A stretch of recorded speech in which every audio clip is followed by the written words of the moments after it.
Joseph Kabila, quand il a dirigé ce pays, en 2001, il avait quel titre académique? Merci beaucoup. Joseph Kabila avait plusieurs diplômes. Mon Dieu.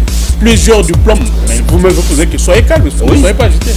Joseph Kabila avait plusieurs diplômes en formation militaire, des académies militaires connues du monde.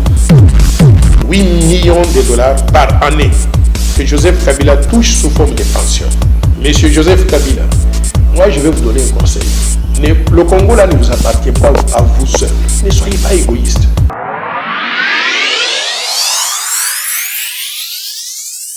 Merci, messieurs, dames, vous tous qui nous suivez de partout. Sachez très bien que le syndicat Dokolo n'est plus ensemble avec nous sur cette terre.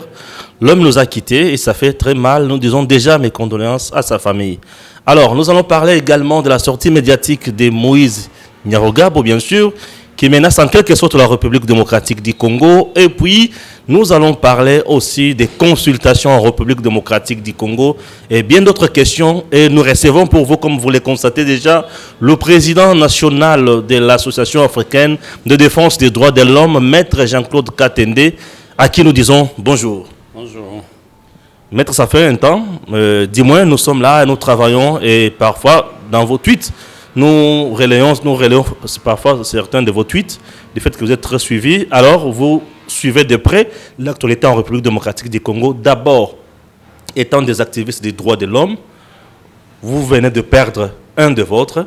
Et c'est une perte aussi pour la République démocratique du Congo, du fait que c'est un fils maison, syndicat Dokolo. Quelles sont les impressions que vous avez sur cet homme? Comme je l'ai dit dans mon tweet ce matin, je pense que c'est vraiment une grande perte, surtout nous qui avons combattu avec lui pour l'alternance politique en République démocratique du Congo, qu'il meure au moment où les bonnes choses sont en train de se mettre en place, c'est vraiment une grande perte. Et j'en profite pour renouveler mes vives condoléances à l'égard de sa famille, mais aussi à l'égard de tous les membres du mouvement qu'il a créé et qui a contribué au même moment que tous les autres acteurs de la société civile à l'alternance politique dans notre pays. Qu'est-ce que vous retenez de ces grands messieurs? Je peux vous dire personnellement que j'ai rencontré M. Sindika il y a quelques années à Paris et je peux vous dire qu'en dépit de la fortune que lui et sa femme ont, c'était quelqu'un de très simple. Et ça, c'est rare parmi les Congolais. Donc c'était quelqu'un vraiment de très simple. C'était quelqu'un qu'on pouvait approcher facilement. C'était un homme d'une grande simplicité et ça, c'est la chose que je garde. Mais au-delà de sa simplicité, je pense que c'est quelqu'un qui aimait aussi beaucoup notre pays et il rêvait, n'est-ce pas, un avenir meilleur pour la République démocratique du Congo. De sa lutte, vous gardez quoi? De sa lutte, je garde la détermination et surtout que le mouvement qu'il avait créé, les Congolais debout, n'était pas vieux, mais dans peu de temps, ce mouvement a pu se faire entendre et contribuer énormément aux changements qui ont eu lieu dans notre pays. Je crois que c'est ce que nous pouvons retenir du combat de cet homme. Merci beaucoup, Maître Jean-Claude. Vous avez suivi, bien sûr, ce que vient de dire le président de l'Azado, bien sûr, au sujet de la disparition du syndicat Dokolo. Nous sommes maintenant en politique. Moïse Nyarugabo vient de dire, si vous ne voulez pas qu'on vive ensemble, donc nous allons mourir ensemble comme des idiots. Je pense que la question des Minembwe vient de révéler ce que M. Rouberoy et Nyarugabo sont réellement pour notre pays. Vous savez que la plupart de ses compatriotes ont eu la nationalité congolaise par le fait des armes. Mais je comprends aussi qu'ils sont déterminés à arracher la terre des Minembwe aux ressortissants de la province du Sud Kivu, encore par les armes. Donc cette question a permis de comprendre et de connaître qui sont réellement ces compatriotes qui vivent avec nous, qui sont dans les institutions de la République, qui continuent à croire que le combat, la mort d'autres compatriotes peut favoriser l'accession à cette terre de la République démocratique du Congo. Je l'ai toujours dit, nous n'avons aucun problème avec les Banyamulenge, seulement nous leur disons qu'ils ne doivent pas s'attacher à une terre qui crée des conflits. Ils sont congolais et le Congo, tout le Congo est devant eux. Ils peuvent habiter où ils veulent et il n'y a aucun problème. Mais ce que je disais, ce que j'ai écrit dans mon tweet aujourd'hui, c'est de dire que M. Nyarugabo a dit ce qu'il a dit, mais il doit savoir que autant il est déterminé à mourir avec des idiots, autant d'autres idiots aussi sont déterminés à mourir avec lui. Parce qu'on ne peut pas croire que la menace des morts peut avoir des conséquences négatives seulement pour les autres, mais pas pour lui-même. Et je pense aussi qu'il est important que M. Nyarugabo sache que s'il y a quelque chose de fâcheux qui arriverait à M.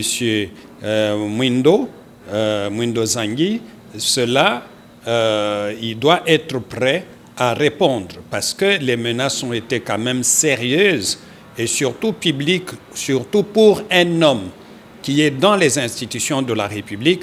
Parler aux autres Congolais sous ces tons-là, je pense que c'est trop risqué.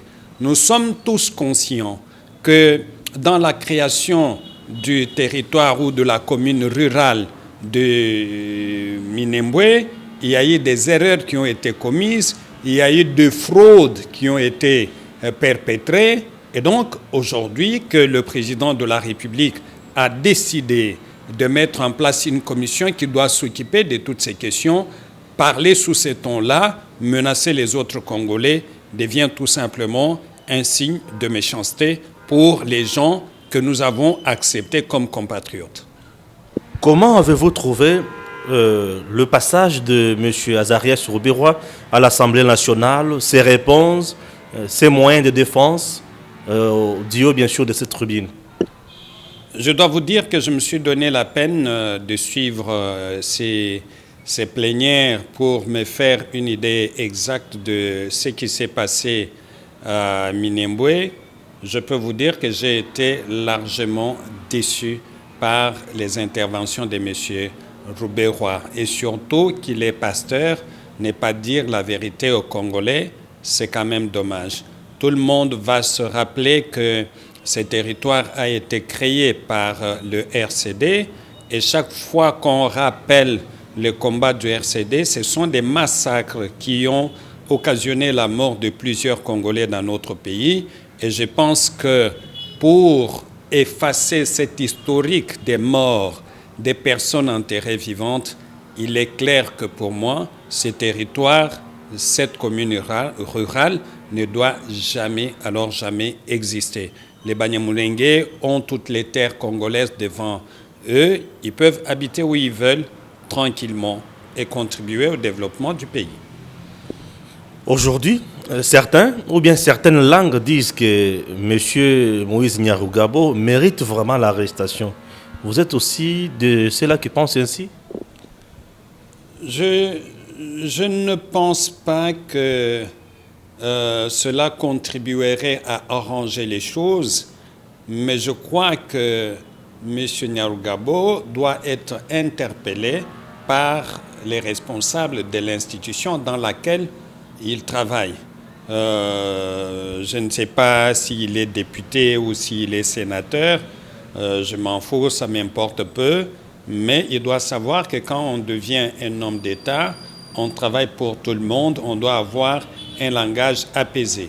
Parce que les menaces qu'il a proférées, et ce n'est pas la première fois que M. Nyarugabo parle sous ces tons-là. Vous allez vous rappeler qu'il avait dit que l'armée de la République démocratique du Congo ait cherché à exterminer les minorités Banyamulenge, ce qui n'est pas vrai. Nous savons que c'est quelqu'un qui travaille pour des intérêts qui ne profitent pas à tous les Congolais, et je pense qu'il sera interpellé, et les Congolais doivent prendre vraiment la menace qu'il a faite au sérieux. Voilà, chers compatriotes, j'espère que vous avez compris du fait que vous aviez voulu qu'on en parle avec Maître Jean-Claude Katende. J'espère qu'il a été très clair et très précis. Passons directement à un autre point, c'est les consultations, les discours d'abord du président de la République, consultations, et puis l'activité de Kingakati d'hier. Voilà. Maître Jean-Claude Katende, le président a prononcé un discours bien sûr à la nation. Il devait mettre en place l'union sacrée. Comment jugez-vous cette attitude? D'abord, je suis satisfait du fait que le président de la République a enfin, je peux dire enfin, compris que la coalition CACH-FCC n'est pas une coalition profitable à la République démocratique du Congo. Au lendemain de la création de cette coalition, j'avais dit que c'était une épine dans les pieds de la République démocratique du Congo. L'histoire a fini par me donner raison, en dépit du fait qu'à l'époque j'ai été insulté, j'ai été qualifié de prophète des malheurs. Mais l'avantage que moi j'ai dans l'analyse de la situation politique dans notre pays, c'est que je n'ai ni intérêt dans le cash, encore moins l'intérêt du côté du FCC, encore moins l'intérêt du côté de la MOUCA, parce que ce sont toutes les plateformes politiques qui ne m'intéressent presque pas, mais ce qui m'intéresse, c'est de défendre le plus possible, avec une vision lointaine, les intérêts de tous les Congolais. Et donc, aujourd'hui, je suis fier de constater que quelques années après, tout le monde vient de constater, et le président de la République lui-même, que la coalition CACH-FCC n'était pas une coalition profitable à la République démocratique du Congo, et nous les félicitons du fait d'avoir pris le courage de cette coalition. Maintenant, il a lancé l'appel pour l'union sacrée de la nation. Je pense personnellement que le moment est venu pour que les Congolais se mettent ensemble, pas dans l'intérêt du président Félix Tshisekedi, encore moins dans l'intérêt de son parti politique, mais dans l'intérêt du Congo. Et donc, si nous comprenons que c'est dans l'intérêt du Congo, même ceux qui sont d'une position contraire par rapport à M. Félix Tshisekedi peuvent adhérer à cette union sacrée pour la nation, parce que tout simplement, ils mettent l'intérêt de la République démocratique du Congo en tant que nation au-dessus de tous les autres intérêts. Je pense personnellement que moi, je n'hésiterai pas, pour le bien de notre pays, qui a tant souffert pendant les 18 ans de règne de M. Joseph Kabila, et qui a tant souffert aussi du fait de querelles intestines entre les CACH et les FCC. Je crois qu'il est temps de faire quelque chose qui soit profitable à tous les Congolais. Et à cette occasion, je pense que le seul conseil que je puisse donner au président Félix Tshisekedi, c'est de faire tous ses efforts, non pas pour consolider son pouvoir personnel, mais dans le sens de faire participer le plus large possible d'organisations politiques, sociales de la République démocratique du Congo à la gestion du pays dans cette phase très critique. Je sais qu'il a lancé les consultations, nous les attendons et nous allons voir qu'est-ce qu'elles vont donner. Le problème ou la bagarre, c'est au niveau des parlementaires, bien sûr. Le président Félix n'a pas assez de députés nationaux. Entre-temps, les députés nationaux sont allés renouveler leur serment de loyauté et fidélité à Joseph Kabila, à Kingakati. Vous pensez que le président pourra s'en sortir facilement?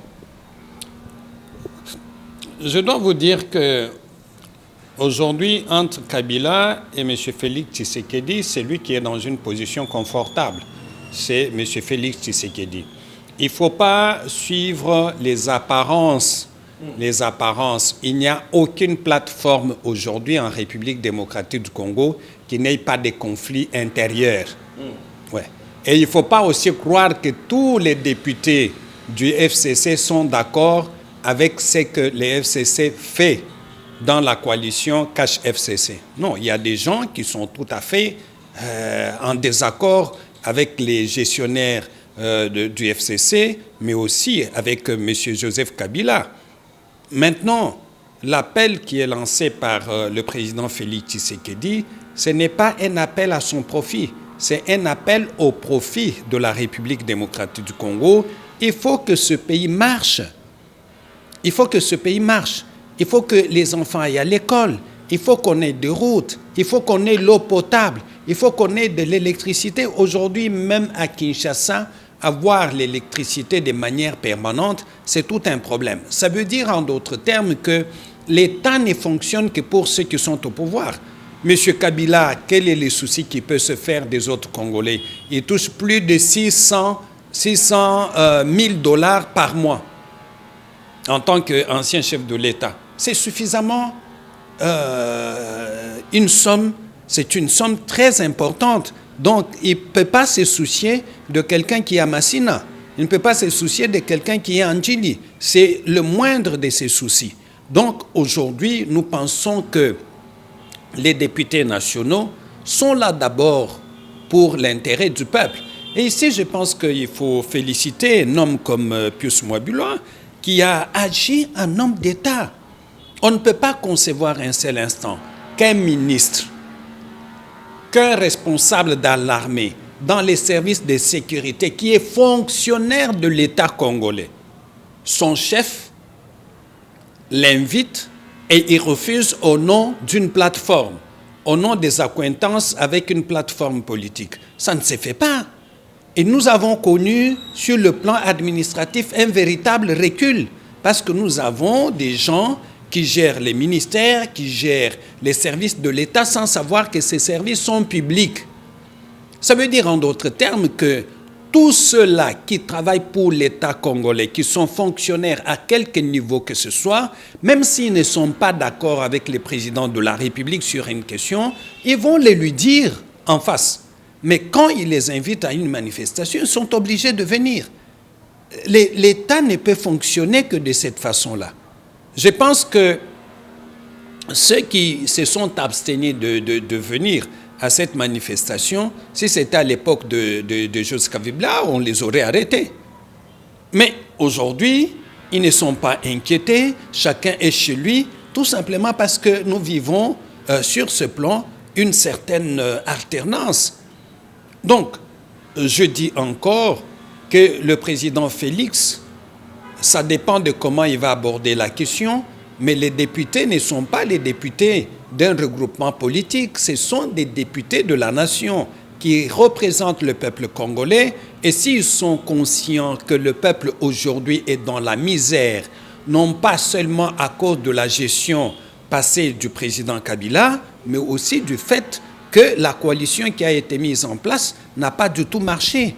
Et donc, il faut choisir son camp. Et le camp du peuple, c'est le camp de ceux qui souffrent. Et le camp du FCC, c'est le camp de ceux qui ont bénéficié des avantages énormes financiers, politiques dans ce pays et qui s'en foutent de l'avenir et des préoccupations du peuple congolais. Un autre blocage aux consultations du président Félix Tshisekedi, Joseph Kabila dit, mordicus bien sûr, devant ce député, bien sûr, le député du FCC, qu'il a un accord signé avec Félix Tshisekedi et en présence de 3 pays. Il a tenu à éclairer vraiment la lanterne de l'opinion qu'il a un accord signé avec le président Félix et il y avait 3 pays qui étaient témoins. Il s'agit de quel accord concrètement? Ne voyez-vous pas que les accords signés par Félix avec M. Joseph Kabila les tiennent aujourd'hui et bloquent même la marche du pays? Mais je pense personnellement que les Congolais devraient se saisir de ces propos de l'ancien président Kabila pour se rendre effectivement compte que nous avons là affaire à un homme qui ne veut pas que la démocratie marche dans ce pays. Parce qu'il parle d'un accord, mais il faut qu'il le mette sur la place publique. Et si c'est un accord pour se distribuer le pouvoir, il doit être considéré lui-même comme le premier ennemi du peuple congolais. Parce qu'il aurait pu laisser les élections se faire normalement. Pourquoi a-t-il passé un accord là où il fallait laisser le peuple s'exprimer? Moi, à entendre les propos de M. Kabila, je me dis seulement que cet homme se moque du peuple congolais. Qu'il ait signé cet accord devant 1000 chefs d'État, ça importe peu. Si c'est un accord qui va à l'encontre, n'est-ce pas, des intérêts du peuple congolais, c'est un accord qu'il faut dénoncer, qu'il faut en fait annuler et contre lequel il faut tourner absolument le dos pour l'intérêt du peuple congolais. Comment peut-il se permettre de parler aux Congolais sous ces tons-là? Ça veut dire que c'est lui qui a tout manipulé. Et si nous sommes là aujourd'hui, il doit être le premier responsable de ce qui arrive. Et c'est vraiment dommage que les Congolais prennent cet homme pour un modèle pour notre nation. Dernière question, Maître Jean-Claude Katende. Aujourd'hui, nous sommes toujours en République démocratique du Congo avec plusieurs crises, avec beaucoup de conflits et consorts. Pensez-vous réellement aujourd'hui que consultation, Félix pourrait travailler mieux avec les gens qui sont à la Mouka, qui sont du côté de ensemble, M. Moïse Katumbi et Bemba, hier, qui ont détruit le pays. Aujourd'hui, pensez-vous qu'il pourrait apporter encore un plus à ces grands Congo qui est toujours à genoux? D'abord, la première chose que je voudrais vous dire, c'est qu'on ne va pas refaire la classe politique de la République démocratique du Congo aujourd'hui. Nous constatons que la Mouka est là. Nous constatons que d'autres forces politiques, comme les MLC, comme Ensemble de Katumbi, sont là. Et si ces personnes acceptent de privilégier l'intérêt du peuple congolais, c'est tout à fait normal qu'ils puissent travailler ensemble. Mais ce qu'il faut dire, c'est qu'aujourd'hui, l'avenir du Congo ne dépend pas seulement des politiciens. Les politiciens réunis ensemble, ils ne peuvent pas faire 10 000 personnes. Sur 80 millions de personnes, on a combien de politiciens? La grande partie des Congolais ne fait pas la politique.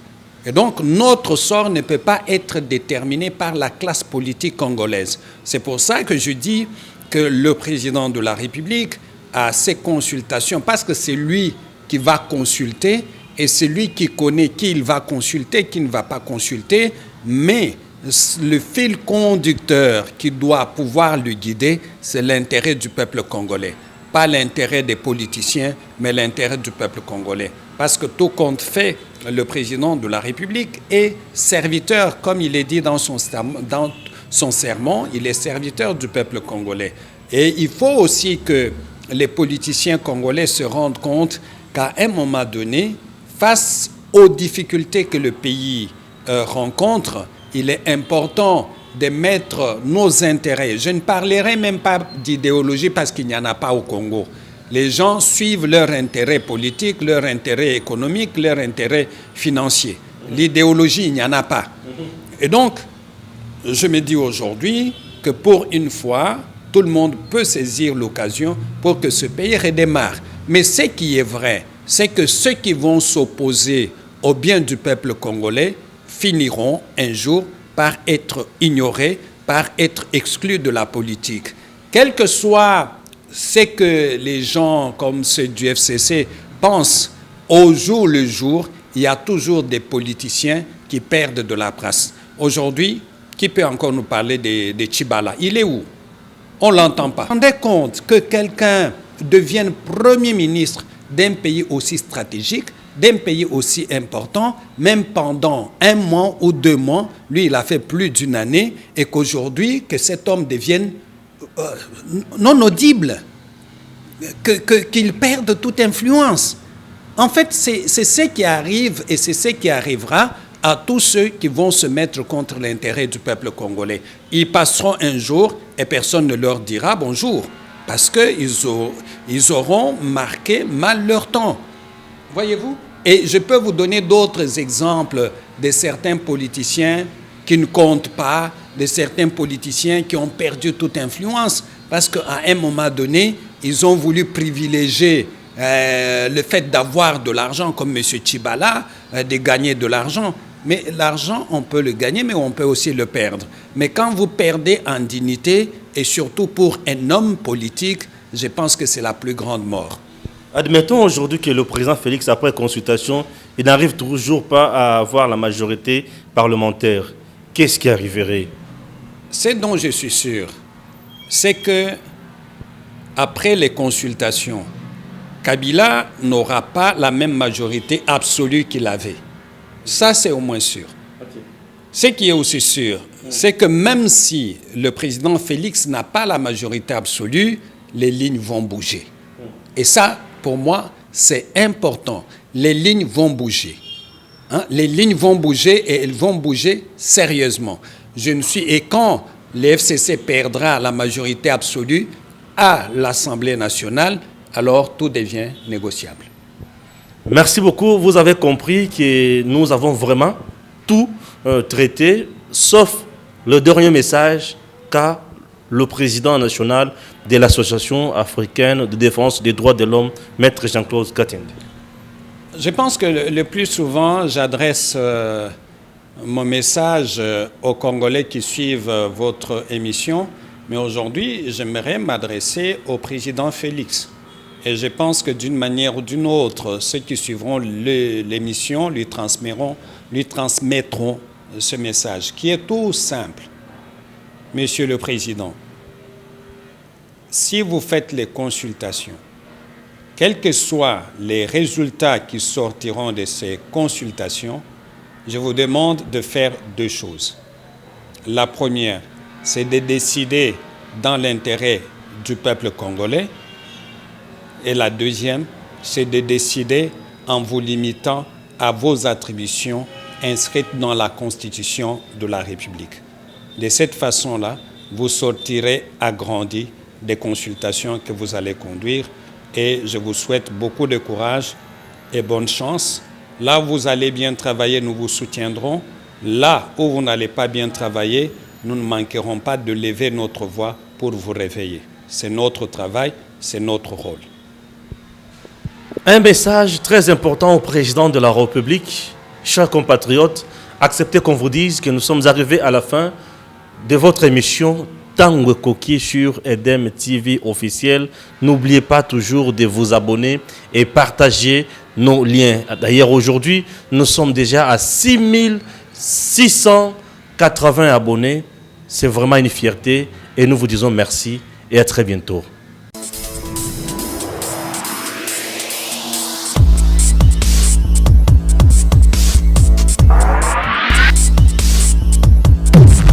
Joseph Kabila, quand il a dirigé ce pays, en 2001, il avait quel titre académique? Merci beaucoup. Joseph Kabila avait plusieurs diplômes. Mon Dieu.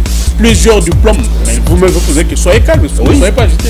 Joseph Kabila avait plusieurs diplômes en formation militaire, des académies militaires connues du monde. 8 millions de dollars par année que Joseph Kabila touche sous forme de pension. Monsieur Joseph Kabila, moi je vais vous donner un conseil. Le Congo là ne vous appartient pas à vous seul. Ne soyez pas égoïste.